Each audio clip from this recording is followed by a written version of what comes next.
God's power is not limited by human expectations. Over and over, he works in ways that defy logic and extend his grace beyond what we can imagine. Welcome to day 98 of our 365-day Bible journey. Today, we dive into 2 Kings chapters 5 through 8, where we'll see God's miraculous hand at work through Elisha, healing Naaman's leprosy, revealing hidden dangers, and even rescuing a city from famine. These stories remind us that faith, obedience, and humility open the door to God's blessings. Your commitment to this journey is inspiring. Whether you've been here since day one or just joined, we're glad you're walking through Scripture with us. Be sure to like, share, and invite someone else to experience the power of God's Word. Tomorrow, in day 99, we'll continue with 2 Kings chapters 9 through 12, where we'll witness God's justice unfold as Jehu rises to power and fulfills prophecy. It's a powerful reminder that God's timing is perfect and his plans always come to pass. As we begin today's reading, reflect on this. How willing are we to trust God's plans even when they seem unconventional? Let's listen with open hearts. 2 Kings chapter 5. Now Naaman, commander of the army of the king of Syria, was a great and honorable man in the eyes of his master, because by him the Lord had given victory to Syria. He was also a mighty man of valor, but a leper. And the Syrians had gone out on raids and had brought back captive a young girl from the land of Israel, and she waited on Naaman's wife. Then she said to her mistress, "If only my master were with the prophet who is in Samaria, he would heal him of his leprosy." So Naaman went in and told his master, saying, "Thus and thus said the girl who is from the land of Israel." And the king of Syria said, "Go now, and I will send a letter to the king of Israel." So he departed and took with him 10 talents of silver, 6,000 shekels of gold, and 10 changes of clothing. Then he brought the letter to the king of Israel, saying, "Now when this letter comes to you, see that you heal this man of his leprosy." And it happened, when the king of Israel read the letter, that he tore his clothes and said, "Am I God, to kill and make alive, that this man sends a man to me to heal him of his leprosy? Therefore please consider and see how he seeks a quarrel with me." Now it happened, when Elisha the man of God heard that the king of Israel had torn his clothes, that he sent to the king, saying, "Why have you torn your clothes? Please let him come to me, and he shall know that there is a prophet in Israel." So Naaman came with his horses and chariot, and stood at the door of Elisha's house. And Elisha sent a messenger to him, saying, "Go and wash in the Jordan 7 times, and your flesh shall be restored to you, and you shall be clean." But Naaman became furious and went away and said, "Behold, I thought he would surely come out to me, and stand and call on the name of the Lord his God, and wave his hand over the place and heal the leper. Are not the Abana and the Pharpar, rivers of Damascus, better than all the waters of Israel? Could I not wash in them and be clean?" So he turned and went away in a rage. Then his servants came near and spoke to him and said, "My father, if the prophet had told you to do something great, would you not have done it? How much more then when he says to you, 'Wash and be clean'?" So he went down and dipped himself 7 times in the Jordan, according to the saying of the man of God, and his flesh was restored like the flesh of a little child, and he was clean. Then he returned to the man of God, he and all his aides, and came and stood before him and said, "Indeed, now I know that there is no God in all the earth except in Israel. Now therefore please take a gift from your servant." But he said, "As the Lord lives before whom I stand, I will receive nothing." And he urged him to take it, but he refused. Then Naaman said, "If not, I pray, let your servant be given 2 mule loads of earth, for your servant will no longer offer burnt offerings or sacrifices to other gods, but to the Lord. Yet in this thing may the Lord pardon your servant. When my master goes into the temple of Rimmon to worship there, and he leans on my hand, and I bow down in the temple of Rimmon, when I bow down in the temple of Rimmon, may the Lord pardon your servant in this thing." And he said to him, "Go in peace." So he departed from him a short distance. But Gehazi, the servant of Elisha, the man of God, said, "I will run after him and take something from him, for he came with so much wealth, and yet Elisha took nothing from him." And Gehazi pursued Naaman. When Naaman saw him running after him, he got down from the chariot to meet him and said, "Is all well?" And he said, "All is well." my master has sent me, saying, Indeed, just now 2 young men of the sons of the prophets have come to me from the mountains of Ephraim. Please give them a talent of silver and 2 changes of garments. So Naaman said, Be content and take 2 talents. And he urged him and bound 2 talents of silver in 2 bags with 2 changes of garments and handed them to 2 of his servants, and they carried them on ahead of him. When he came to the citadel, he took them from their hand and deposited them in the house. Then he let the men go, and they departed. But he went in and stood before his master. And Elisha said to him, Where did you go, Gehazi? And he said, Your servant did not go anywhere. Then he said to him, Did not my heart go with you when the man turned back from his chariot to meet you? Is it time to receive money and to receive clothing and olive groves and vineyards and sheep and oxen and male and female servants? Therefore, the leprosy of Naaman shall cling to you and your descendants forever. And he went out from his presence leprous as snow. This concludes 2 Kings chapter 5, 2 Kings chapter 6. And the sons of the prophets said to Elisha, Behold, now the place where we dwell with you is too small for us. Please let us go to the Jordan, and let every man take a beam from there, and let us make a place there where we may dwell. So he answered, Go. Then one said, Please consent to go with your servants. And he answered, I will go. So he went with them. And when they came to the Jordan, they cut down trees. But as one was cutting down a beam, the axe head fell into the water, and he cried out and said, Alas, my master, for it was borrowed. So the man of God said, Where did it fall? And he showed him the place. Then he cut off a stick and threw it in there and made the iron float. Therefore he said, Pick it up for yourself. And he reached out his hand and took it. Now the king of Syria was making war against Israel, and he consulted with his servants, saying, My camp will be in such and such a place. And the man of God sent to the king of Israel, saying, Beware that you do not pass this place, for the Syrians are coming down there. Then the king of Israel sent someone to the place which the man of God told him and warned him. And he was on guard there not just once or twice. Therefore, the heart of the king of Syria was greatly troubled by this thing. And he called his servants and said to them, Will you not show me which of us is for the king of Israel? And one of his servants said, None, my lord, O king, but Elisha the prophet, who is in Israel, tells the king of Israel the words that you speak in your bedroom. So he said, Go and see where he is, that I may send and get him. And it was told him, saying, Behold, he is in Dothan. Therefore he sent horses and chariots and a great army there, and they came by night and surrounded the city. And when the servant of the man of God arose early and went out, behold, an army with horses and chariots was surrounding the city.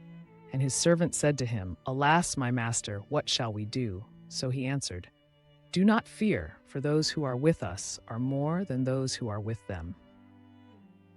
Then Elisha prayed and said, Lord, I pray, open his eyes that he may see. And the Lord opened the eyes of the young man, and he saw. And behold, the mountain was full of horses and chariots of fire all around Elisha. So when the Syrians came down to him, Elisha prayed to the Lord and said, Strike this people, please, with blindness. And he struck them with blindness according to the word of Elisha. Then Elisha led them to Samaria. And it happened when they had come to Samaria that Elisha said, Lord, open the eyes of these men, that they may see. And the Lord opened their eyes, and they saw, and there they were inside Samaria. Now when the king of Israel saw them, he said to Elisha, My father, shall I kill them? Shall I kill them? But he answered, You shall not kill them. Would you kill those whom you have taken captive with your sword and your bow? Set food and water before them, that they may eat and drink and go to their master. So he prepared a great feast for them. And after they ate and drank, he sent them away, and they went to their master. So the bands of Syrian raiders came no more into the land of Israel. And it happened after this, that Ben-Hadad, king of Syria, gathered all his army and went up and besieged Samaria.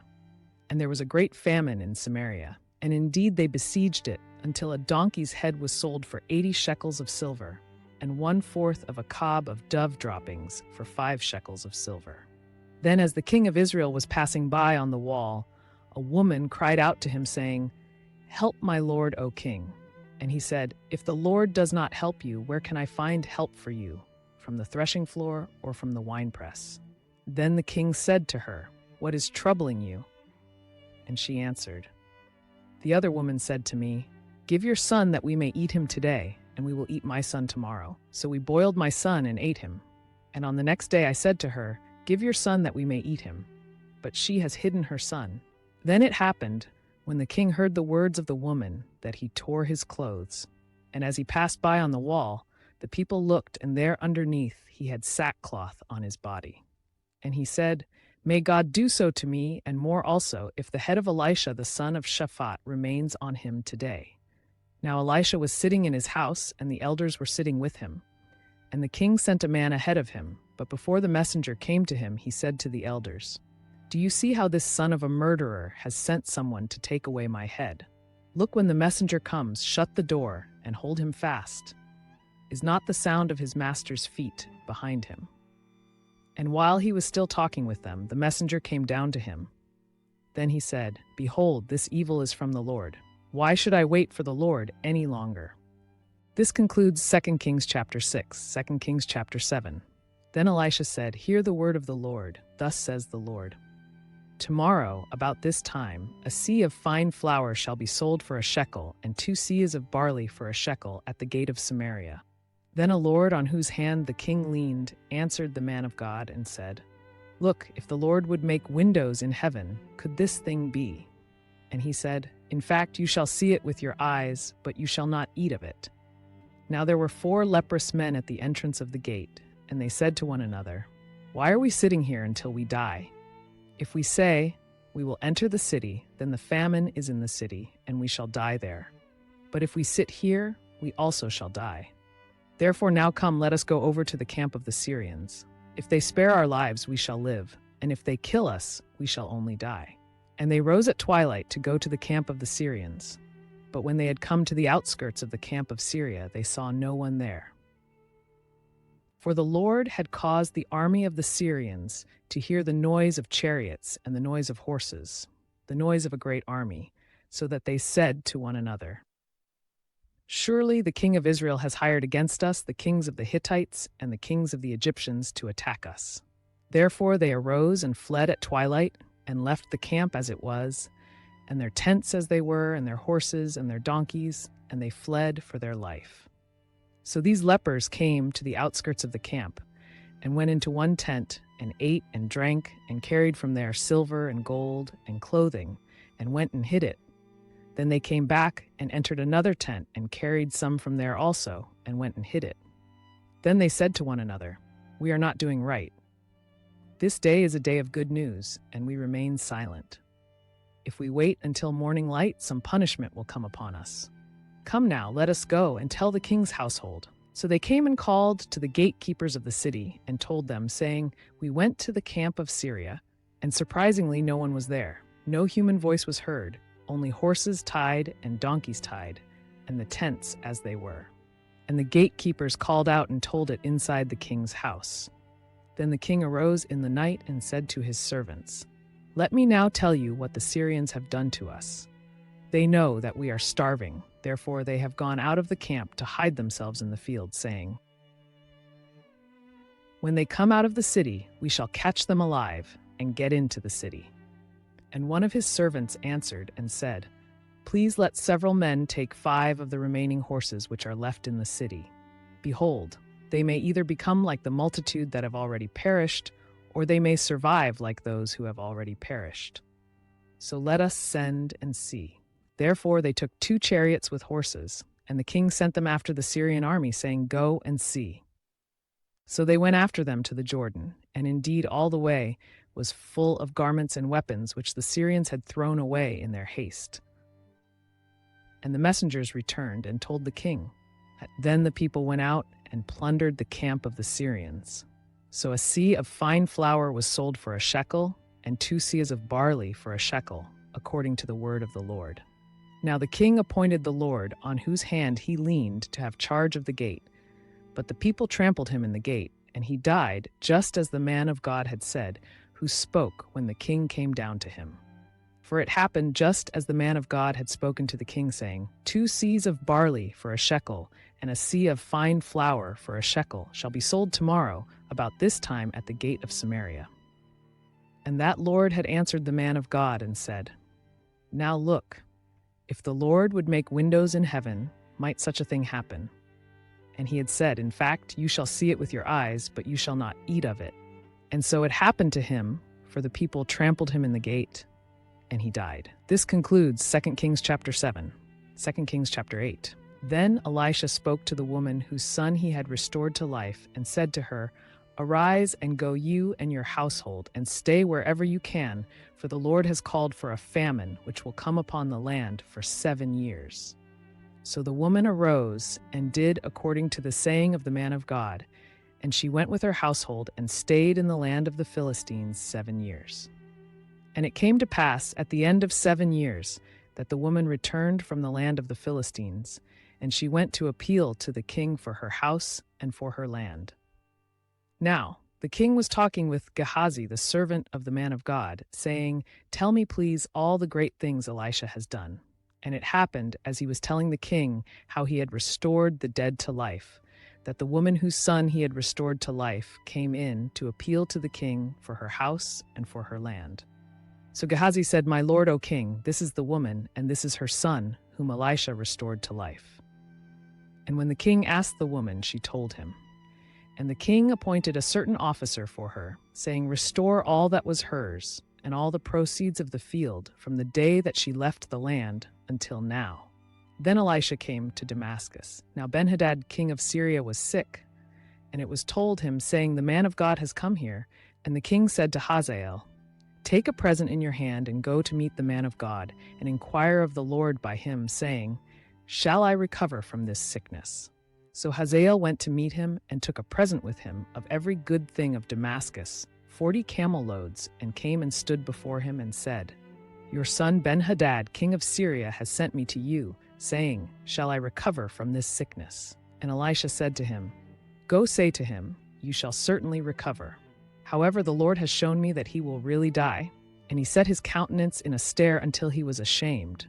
Then the man of God wept. And Hazael said, Why is my Lord weeping? He answered, Because I know the evil that you will do to the children of Israel. You will set fire to their fortresses, slay their young men with the sword, dash their little ones to pieces, and rip open their pregnant women. So Hazael said, But what is your servant a dog that he should do this great thing?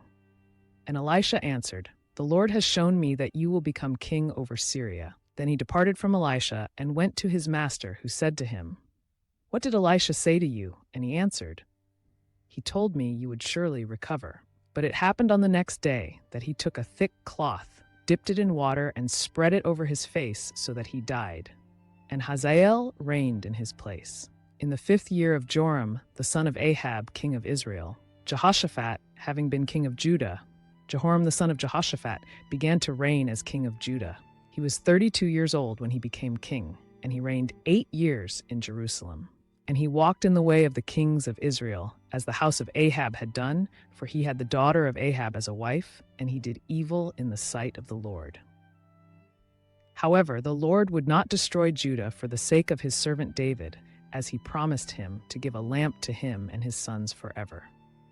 In his days Edom revolted against Judah's authority and made a king over themselves. So Joram went to Zair with all his chariots, and rose up by night and attacked the Edomites, who surrounded him, and the commanders of the chariots, but his army fled to their tents. Thus Edom has been in revolt against Judah's authority to this day. Then Libnah revolted at that time against his authority, because he had forsaken the Lord God of his fathers. The rest of the acts of Joram, and all that he did, are they not written in the book of the Chronicles of the kings of Judah? So Joram rested with his fathers and was buried with his fathers in the city of David, and Ahaziah, his son, reigned in his place. In the 12th year of Joram the son of Ahab, king of Israel, Ahaziah the son of Jehoram, king of Judah, began to reign. Ahaziah was 22 years old when he became king, and he reigned 1 year in Jerusalem. His mother's name was Athaliah, the granddaughter of Omri, king of Israel. And he walked in the way of the house of Ahab, and did evil in the sight of the Lord like the house of Ahab, for he was the son-in-law of the house of Ahab. Then he went with Joram the son of Ahab to war against Hazael king of Syria at Ramoth-Gilead, and the Syrians wounded Joram. So King Joram went back to Jezreel to recover from the wounds which the Syrians had inflicted on him at Ramah when he fought against Hazael, king of Syria. And Ahaziah the son of Jehoram, king of Judah, went down to see Joram the son of Ahab in Jezreel because he was sick. This concludes 2 Kings chapter 8. That wraps up today's reading. In these chapters, we've seen God's miraculous power at work through Elisha, bringing healing, provision, and deliverance to those who trust in him. These stories remind us that God is not distant. He is actively involved in the lives of his people, meeting their needs in ways they never expected. Take a moment to reflect. How have you seen God's provision in your own life? Share your thoughts in the comments. We'd love to hear from you. Tomorrow, on day 99, we'll continue with 2 Kings chapters 9 through 12. We'll witness dramatic shifts in leadership as God's judgment unfolds, fulfilling prophecies spoken long before. It's a reminder that God's justice always prevails, even when it seems delayed. If today's reading encouraged you, be sure to like and share this series with someone who could benefit from it. And if you haven't already, subscribe so you won't miss a single day of this journey. Let's carry today's lessons forward and trust that God is always at work, even when we can't see it.